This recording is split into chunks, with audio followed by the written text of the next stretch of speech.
Hi hi.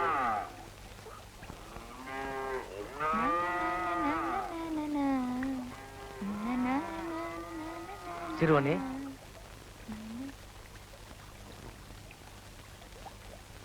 யாரு? உன்னைத்தானப்பா அழைத்தேன்.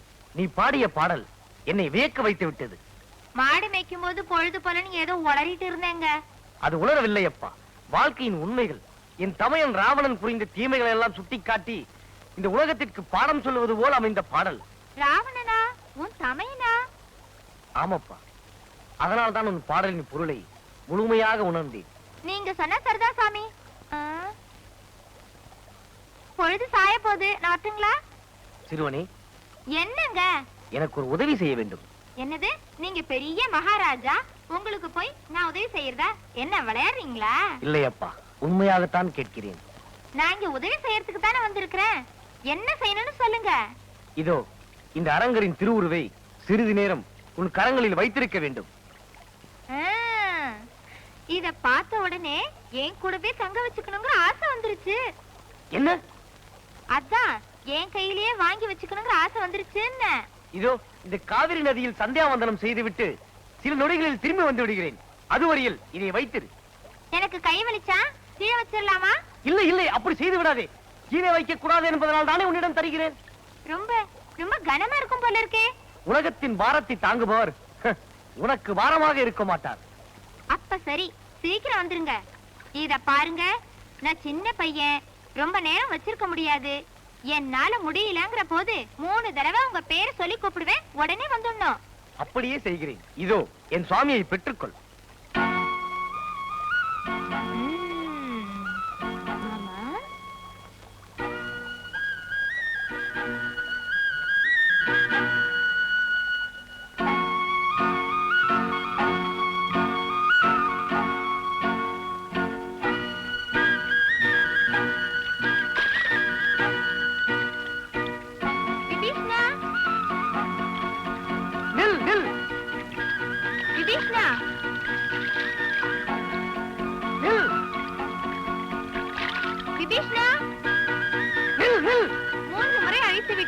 வைத்து விடாதே, வைத்து விடாதே.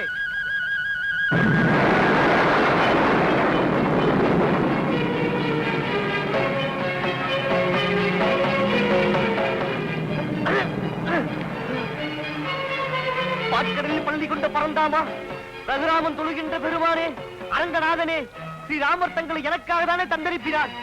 என்னை ஏமாற்றி விடாதீர்கள், இங்கே நிலைப்பட்டு விடாதீர்கள். வந்து விடுங்கள், என்னோடு வந்து விடுங்கள், வந்து விடுங்கள். பெருமானே, வந்து விடுங்கள், வந்து விடுங்கள், என்னோடு வந்து விடுங்கள், வந்து விடுங்கள்.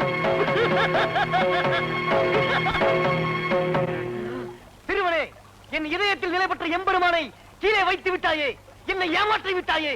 உன்னை என்ன செய்கிறேன் பார்.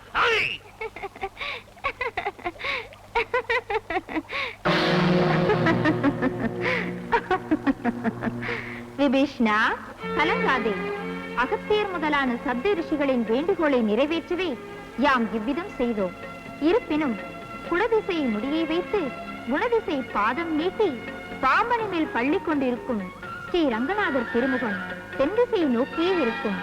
அந்த அருட்பார்வை என்றென்றும் உன் சாம்ராஜ்யத்தை சிறப்புற வாழ வைக்கும். அருளே வடிவான ஐங்கர பெருமானே, தாங்களா இப்படி திருவிளையாடல் புரிந்தீர்கள்? திருவரங்க பெருமான் இந்த காவிரி கரையில் தான் இருக்க வேண்டும் என்பது தங்களின் விருப்பமானால் அவ்வாறே அமையட்டும். முழுமுதலே எங்கள் கோரிக்கையை நிறைவேற்றி வைத்த பரம்பொருளே, அன்று தமையனான ராவணன் கொண்டு வந்த சிவலிங்கத்தை காரணமாக கொண்டு கோகர்ணம் என்ற சைவ திருத்தலத்தை உருவாக்கினீர்கள். இன்று தம்பியான விபீஷணன் கொண்டு வந்த திருவரங்கரை காரணமாக கொண்டு ஸ்ரீரங்கம் என்ற வைணவ திருத்தலத்தை உருவாக்கிவிட்டீர்கள். ஆஹா, சைவ வைணவ பேதத்தை நீக்கி சமய ஒற்றுமைக்கு வழிகாட்டி விட்டீர்கள் பிரபு. மகிழ்ச்சி. அரங்கிற்காக ஓடி வந்து இந்த காவிரி கரையில் காட்சியளித்த தாங்கள் இந்த மலை உச்சியில் இருந்து உச்சி பிள்ளையார் என்ற திருப்பெயரோடு எழுந்தருளி அருள் புரிய வேண்டும். அவ்வாறே ஆகட்டும்.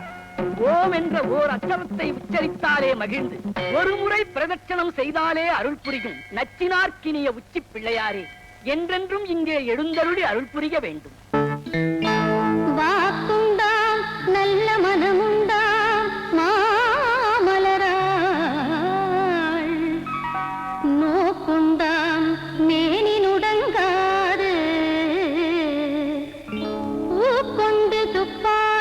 திருமேனி தும்பிக்கையான் பாதம் தப்பாமல் சார்வார் தமக்கு.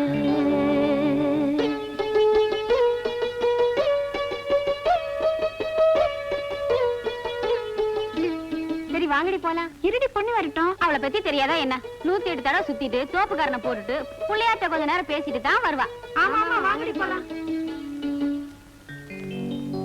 முன்னவனே யானை முகத்தவனே முக்தி நலம் சொன்னவனே தூய்மை சுகத்தவனே மன்னவனே சிற்பரனே ஐங்கரனே செஞ்சடையல் சேகரனே தற்பரனே நின்றாள் சரண்.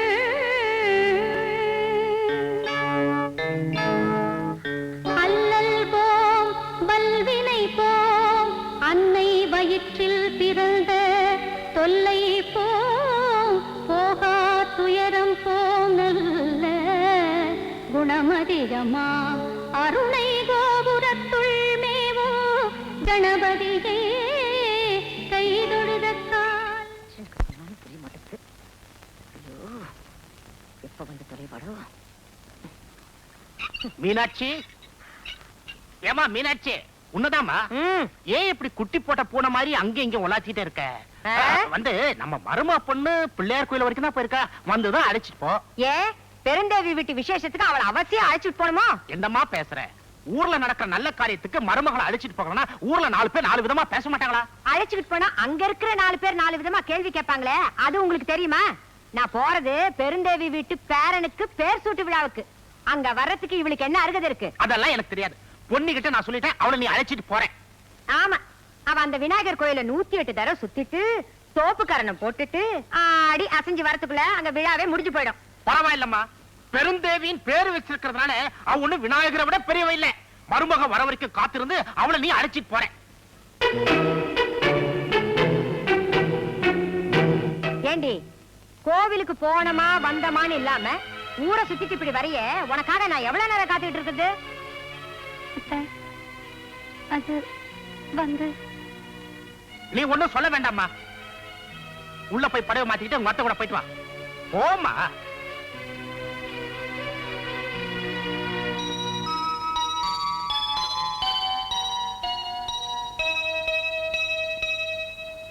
பெருந்தேவி, உன் பேரனுக்கு என்ன பேர் வைக்கிறதா தீர்மானிச்சிருக்க? முத்தழகுன்னு பேர் வைக்கலான்னு இருக்கோம். முத்தழகு பேர் பொருத்தமா இருக்கு. ஹம். மல்லிகா, 3 தடவை குழந்தை பேரை சொல்லு.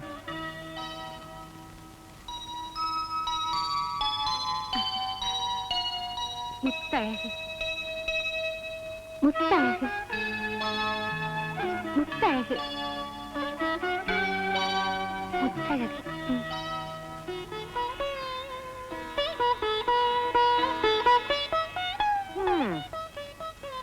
எல்லாரும் வந்து குழந்தைய ஆசீர்வாதம் பண்ணுங்க. ஏ ராசா, சீரும் சிறப்புமா வீடோடி வாழணும். முத்தழகு. நில்லு,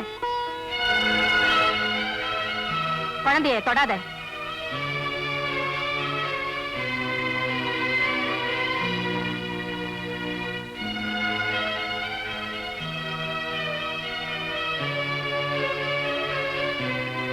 என்னடி முழிக்கிற?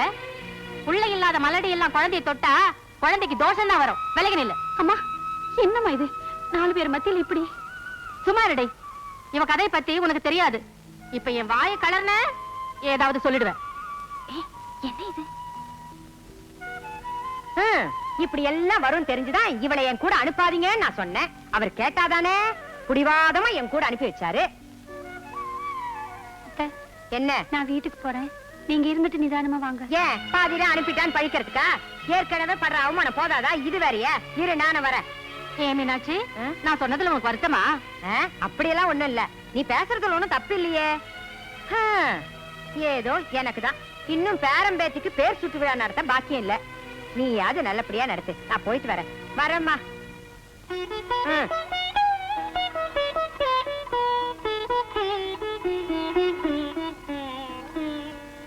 எனக்கு தெரியும், நல்லாவே தெரியும்.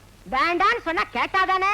இவளோட ஏன் வந்தேன்னு கழுத்தை பிடிச்சு வெளியில் தள்ளாத குறைதான். தள்ளல, விட்டுடு. ஏன் கத்துற? ஐயோ, இப்படி எல்லாம் ஆயிடுச்சே, நான் கொதிச்சுக்கிட்டு இருக்கேன். உங்களுக்கு வேடிக்கையா இருக்கா? மருமக வந்து இத்தனை வருஷம் ஆச்சு, இன்னுமா ஒரு புழு பூச்சி பொறக்கலன்னு என்ன தானே கேக்குறாளுங்க? புள்ள பெத்துக்காதவளை எந்த சபையில சேர்த்துக்குவாங்க? சுபகாரியம் நடக்கிற இடத்துல யார் கூப்பிடுவாங்க? இவளுக்கு மாமியாருங்கிற ஒரே காரணத்தினால்தான் எனக்கு இந்த நிலைமை. உண்மைதாமா. என் கூட கல்யாணம் ஆனவங்க எல்லாம் பிள்ளைங்களுக்கு தகப்பனாகி அவங்கள பாடசாலைக்கு அனுப்பிச்சிட்டாங்க. என் தலையெழுத்து, இந்த மலடியை நான் எங்கேயுமே கூட்டிட்டு போக முடியல.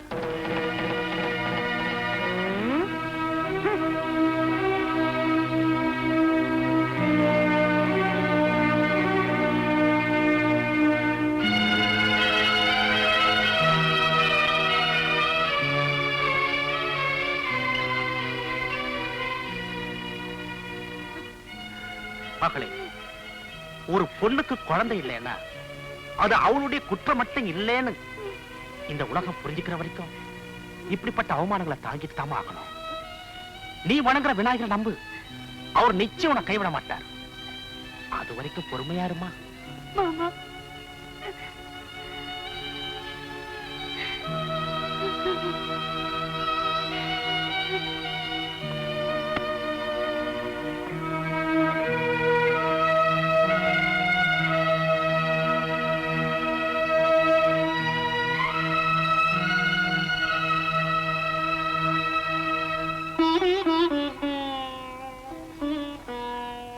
இந்தாங்க மோர். உனக்கு